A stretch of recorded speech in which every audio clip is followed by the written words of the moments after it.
জ্যোতির সঙ্গে একটু কথা না বলেই চলে যাচ্ছেন? ও তো আমাদের বাড়িতেই আসবে, ওর সঙ্গে তো আমি অনেক কথা বলতে পারবো। আসলে অনেকটাই দেরি হয়ে গেছে, আবার একা একা বাড়ি ফিরবো তো, সেই জন্য একটু তাড়াতাড়ি বেরোচ্ছি।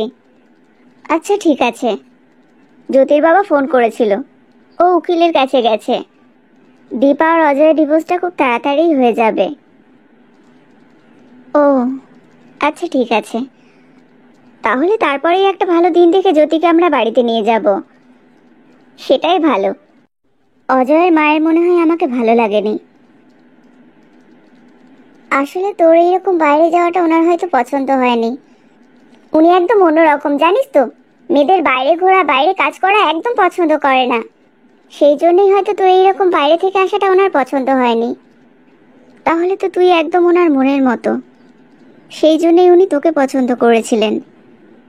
তুই এখানে ছিলিস না তাই উনি আমাকে পছন্দ করেছিলেন। তুই যদি এখানে থাকতিস তাহলে উনি আমার দিকে তাকাতেনই না।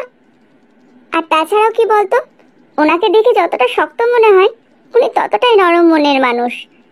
তুই যদি একটু চেষ্টা করিস তাহলে ওনার মনে জায়গা করে নিতে পারবি। তুই যদি চাস তাহলে কিন্তু আমি অজয়কে তোর জন্য ছেড়ে দিতে পারবো। কি একই কথা বলে যাচ্ছিস বলতো? আমাকে দেখে মনে হচ্ছে আমি খুব কষ্ট পাচ্ছি? তুই কষ্ট পেলে আমার কষ্ট হবে। সব ঠিক আছে তো? কোনো অসুবিধা হয়নি তো? কি আবার অসুবিধা হবে? সব ঠিকই আছে। অরুণবাবু উকিলের কাছে গেছে, ডিভোর্সটা খুব তাড়াতাড়ি হয়ে যাবে। দীপার সঙ্গে কথা বললে? হ্যাঁ বললাম, খুব মিষ্টিভাবে আমার সঙ্গে কথা বললো। ওকে দেখে মনে হচ্ছে যেন কিছু হয়নি। আর দীপার দিদি? আমি তো প্রথমেই জানতাম এই মেয়ে মোটেও ভালো হবে না। দীপা কত লক্ষ্মী মেয়ের মতন বাড়িতে আছে, আর ওই মেয়ে চড়তে বেরিয়েছিলেন।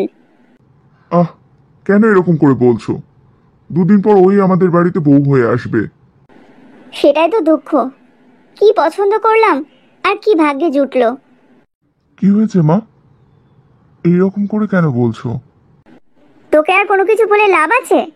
যেটা পছন্দ করেছিস সেটাই হাসি মুখে মেনে নিতে হবে। ও জানতো না আমি ওদের বাড়িতে যাচ্ছি?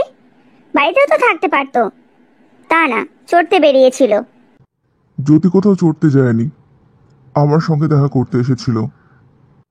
ওদের দুজনের বিয়ে হয়ে গেছে, তাই ওরা আলাদা করে দেখা করতেই পারে। সেই নিয়ে আবার কথা বাড়িও না। বিয়ে তো দীপার সঙ্গে হয়েছে, সে যা হয়েছে হোকে, তাতে আমার কি। ওর সঙ্গে সারা জীবন তুই থাকবি, তুই বুঝে নিবি। আর একটা কথা, ও এই বাড়িতে আসার পর ওকে ফ্ল্যাটে নিয়ে যাবি, ওকে আমাদের সঙ্গে থাকতে হবে না। দীপা, হ্যাঁ বলো বাবা। কালকে তোকে আমার সঙ্গে একবার কোর্টে যেতে হবে। ওদিকে বিপিনকেও ফোন করে দিয়েছি, অজয় আর বিপিন দুজনেই চলে আসবে। কালকেই তোদের ডিভোর্সটাও হয়ে যাবে। দীপা, তুই কি সত্যিই মন থেকে চাইছিস এই ডিভোর্সটা হয়ে যাক? হ্যাঁ বাবা, আমি মন থেকেই চাই। দিদির জায়গাটা আমি জোর করে ধরে রাখতে চাই না। বাবা, একটা কথা বলবো? হ্যাঁ বল না। আগে কথা দাও, আমি যেটা বলবো তুমি শুনবে। শুনতে তো হবেই, কোথাও না কোথাও আমিও তোর সঙ্গে অন্যায় করেছি। তুই বল, আমি তোর সব কথা রাখবো। দিদির বিয়েটা খুব সাধারণভাবে হয়েছে, তুমি দিদির বিয়েটা আবার অনুষ্ঠান করে দেবে? সেটা কোনো মতেই সম্ভব না। ব্যাপারটা চুপে চাপে মিটে গেলে কেউ অতটা জানতে পারবে না, কিন্তু অনুষ্ঠান করলে সবাই জানতে পেরে যাবে। যেই ছেলের সঙ্গে আমি তোর বিয়ে দিয়েছিলাম সেই ছেলের সঙ্গেই আবার তোর দিদির বিয়ে দিচ্ছি। আমি একটা মেয়ের খুশি দেখতে গিয়ে আর একটা মেয়েকে লোকের প্রশ্নের মুখে ফেলতে পারবো না।